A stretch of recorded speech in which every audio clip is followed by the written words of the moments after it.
नमस्ते भाई और बहनों, मैं संगीता जोशी बोल रही हूँ। मैं आज आपको 5वें अध्याय का महात्म्य सुनाने जा रही हूँ। आप ध्यान से सुनना, लाइक करना, सब्सक्राइब करना। गुरु ब्रह्मा गुरु विष्णु गुरुदेवा महेश्वरा, गुरु साक्षात् परब्रह्मा तमसे श्री गुरुवे नमः। ध्यानमूलं गुरुमूर्ति, पूजामूलं गुरुपदं, मंत्रमूलं गुरुवाक्या, मोक्षमूलं गुरुकृपा। श्री भगवान बोले, हे लक्ष्मी, अब 5वें अध्याय का महात्म्य सुन। पिंगला नामक एक ब्राह्मण अपने धर्म से भ्रष्ट हो गया था। वह कुसंग में पड़ गया, मछली मांस खाता, मंदिरा पान करता और जुआ खेलता। जब ब्राह्मण के भाई बंधुओं ने उसे धिक्कार कर त्याग दिया तो वह किसी और नगर में चला गया। देव योग से वह ब्राह्मण एक राजा के यहाँ नौकरी करने लगा। राजा के पास बैठकर वह दूसरे लोगों की चुगलियाँ किया करता था। इसी प्रकार जब बहुत दिन बीत गए तब राजा से चुगलियाँ करके वह धनवान हो गया। तब उसने अपना विवाह कर लिया। पर स्त्री व्यभिचारिणी आई, जैसे वह था वैसी ही स्त्री आई। जो कुछ वह ब्राह्मण कहे सो वह न करे। ब्राह्मण कहे तू बाहर जा, वह कहे नहीं। जहाँ उसका जी चाहे वह जावे, वहाँ जावे। भर्ता को जाने नहीं वह कल्पा करता और स्त्री को मारता। एक दिन उस स्त्री को बड़ी मार पड़ी। उस स्त्री ने दुखी होकर अपने भर्ता को विष दे दिया। वह ब्राह्मण मर गया और उसने गीत का जन्म पाया। कितने काल पीछे वह स्त्री भी मर गई। उसने तोते का जन्म पाया।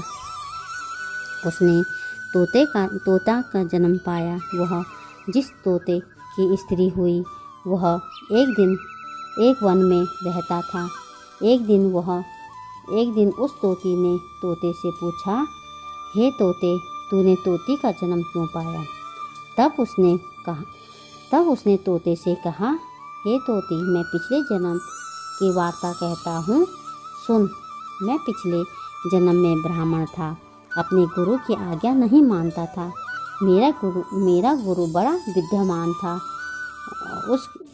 उसके पास और विद्यार्थी भी रहते थे।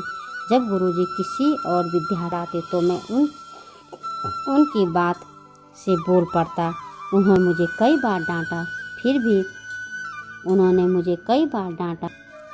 पर मैं नहीं माना।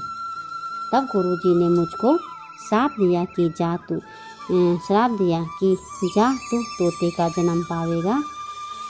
इस कारण से मैंने तोते का जन्म पाया है। अब तुम कहो कि किस कारण से तोती हुई? उसने कहा, मैं पिछले जन्म में ब्राह्मणी थी। जब ब्याही गई तब भ्राता की आज्ञा नहीं मानती थी।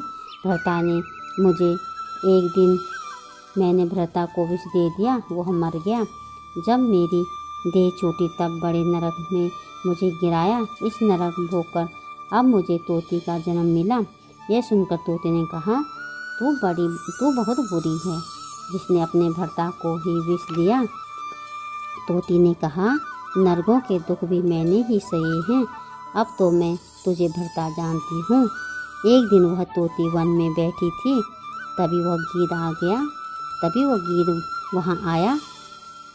तोती को उस गीद ने पहचाना कि वही मेरी भरिया है जिसने मुझे विष दिया था। वह गीद तोती को मारने चला। आगे तोती, पीछे गीद। जाते जाते तोती थक कर एक शमशान भूमि में गिर पड़ी। वहाँ एक साधु को दाह दिया गया था। उस साधु की खोपड़ी वर्षा के जल के साथ भरी पड़ी थी। तोती उसमें गिरी। इतने में गीद आया और उस तोती को मारने लगा। उस खोपड़ी के जल के साथ उनकी देह धोई गई। वह आपस में लड़ते लड़ते मर गए। अधम देह से छूटकर देह पाए। विमान आए, दिन पर बैठकर बैकुंठ को गए। तब तोती ने पूछा, हे गीद, ऐसा कौन पुण्य किया जो बैकुंठ को चले हैं? गीद ने कहा, हमने तो इस जन्म में कोई पुण्य नहीं किया। मैं इस पुण्य को नहीं जानता। इतने में दोनों धर्मराज की पुरी में गए।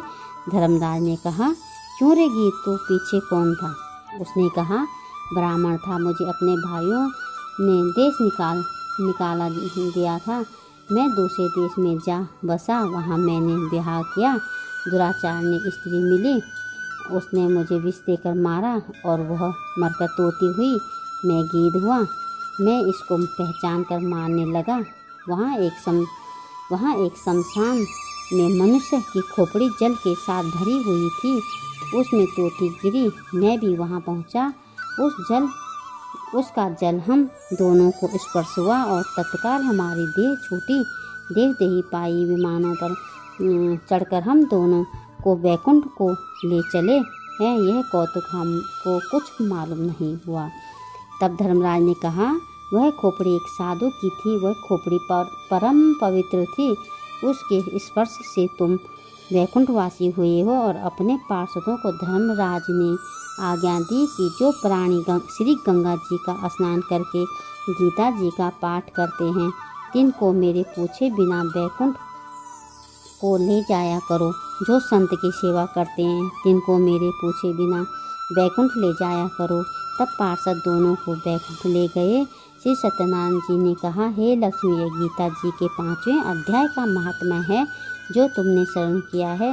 बोलो सत्यनारायण भगवान जी की जय। बोलो राधे कृष्ण भगवान जी की जय। हर हर महादेव की जय। हर हर